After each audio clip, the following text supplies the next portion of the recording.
Internet, my name's Carl, and recently I finished watching Bojack Horseman. Bojack Horseman is a Netflix original series that brands itself as a comedy, but it has gained a reputation for being an incredibly hard-hitting and emotionally impactful show. The eponymous main character, Bojack Horseman, is a washed-up former sitcom star who spends his days drinking and his nights also drinking, and that's just about the entire show. If you haven't seen it, I highly recommend you watch it, and especially watch it before you watch this video, otherwise it won't make much sense to you. With that said, this video will contain spoilers for seasons 1 through 6 of Bojack Horseman, so if you want to avoid those, you can leave. The video will be here for when you're finished. Bojack Horseman contains several parallels with Narcissus from ancient Greek and Roman mythology, as well as with Great Gatsby from the Great Gatsby. Using swimming pools and yellow cars, Bojack Horseman makes many connections to these pieces of media, and there's a few different things we can learn from the way that it uses these symbols. So let's get into the great hubris and narcissism of Bojack Horseman, starting with the man himself, Narcissus. There are a few different variations on the myth of Narcissus, but the basic concept is pretty much consistent throughout all of them.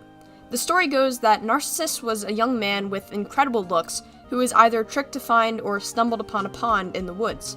There, he became enraptured by his own reflection.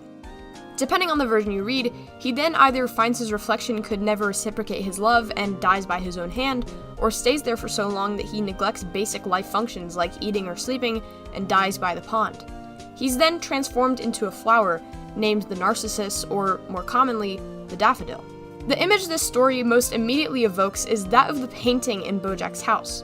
The painting depicts a horse, very similar looking to Bojack, staring down at himself in a pool.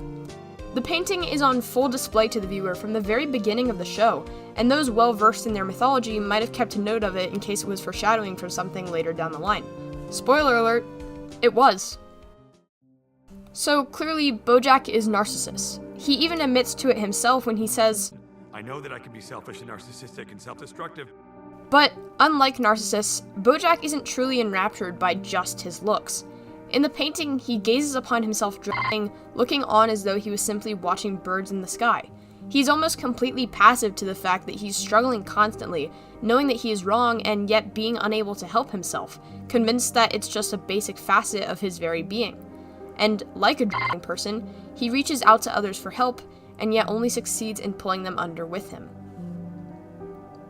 In the penultimate episode of the series, The View from Halfway Down, it is revealed to the audience that Bojack has, while under the influence of several substances, stumbled into the pool in his backyard and is now drowning there.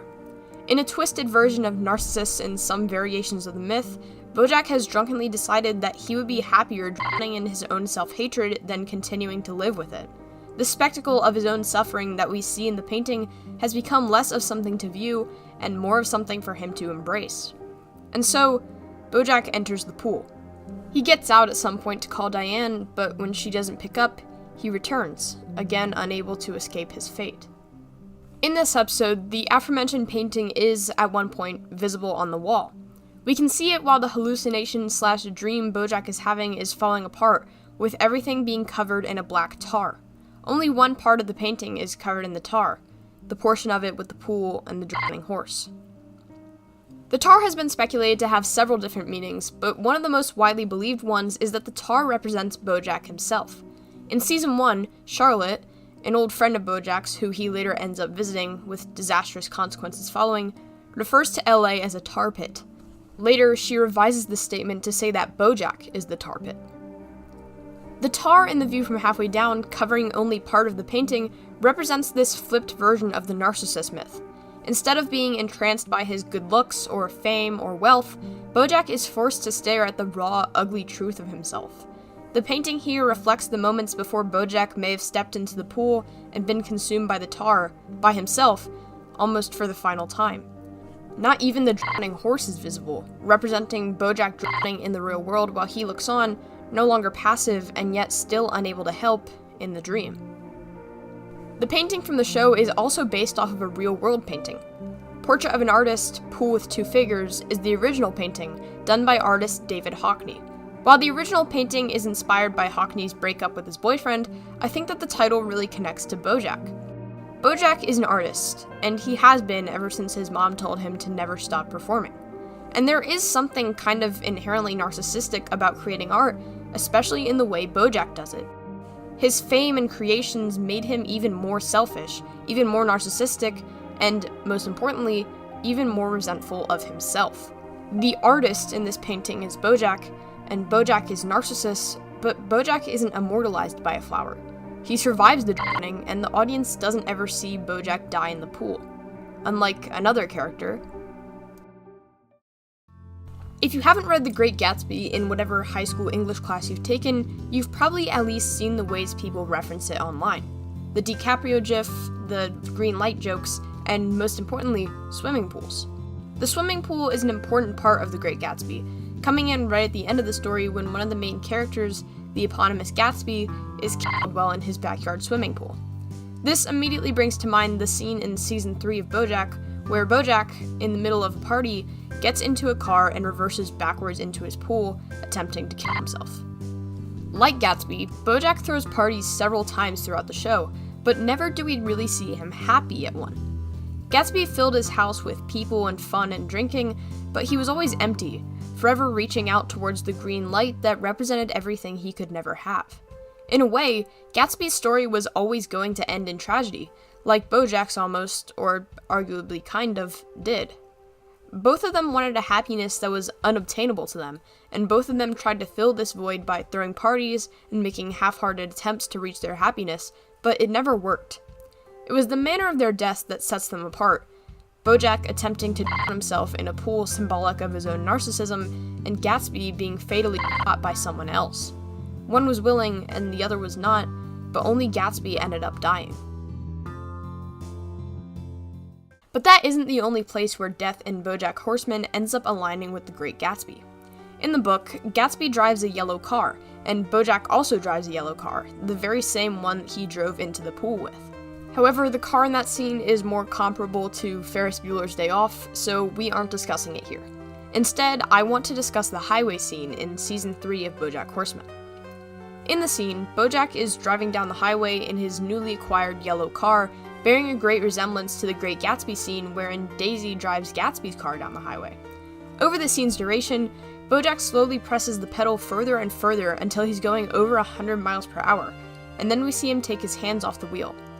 He leans back with his arms out as the car starts to drift off the road. In the Great Gatsby scene that parallels this, Daisy is driving down the highway after an argument with her husband in Gatsby's yellow car. A woman runs out into the road, trying to flag the car down, and Daisy hits her. Gatsby takes the blame for this because he's in love with Daisy, and this is what motivates his murderer, the victim's husband, to shoot Gatsby. Both of these incidents on the highway followed tragedies that made the characters more likely to be dangerous drivers. In Bojack's case, the tragedy of Sarah Lynn's death made this his second attempt in just a few days. And in Gatsby's case, the tragedy that followed afterwards finally resulted in his death.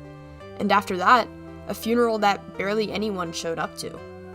He may have been great in his life, but as the book reminds us, if nobody cares to remember you in death, does it even matter?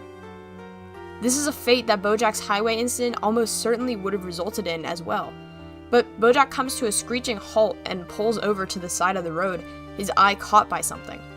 A pack of horses just like him, running through the desert, wild and free, escaping from LA.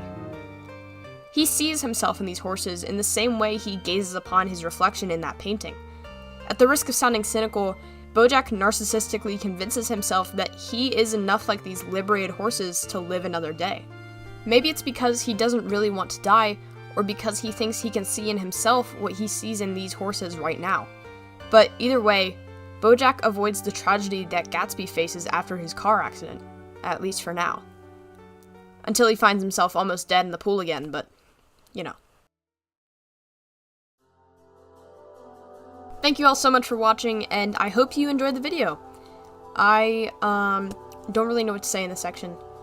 Not much has happened recently, but I think maybe once I hit 5,000 subscribers, I'll make an official Carl YouTube channel Twitter account. So that might be cool.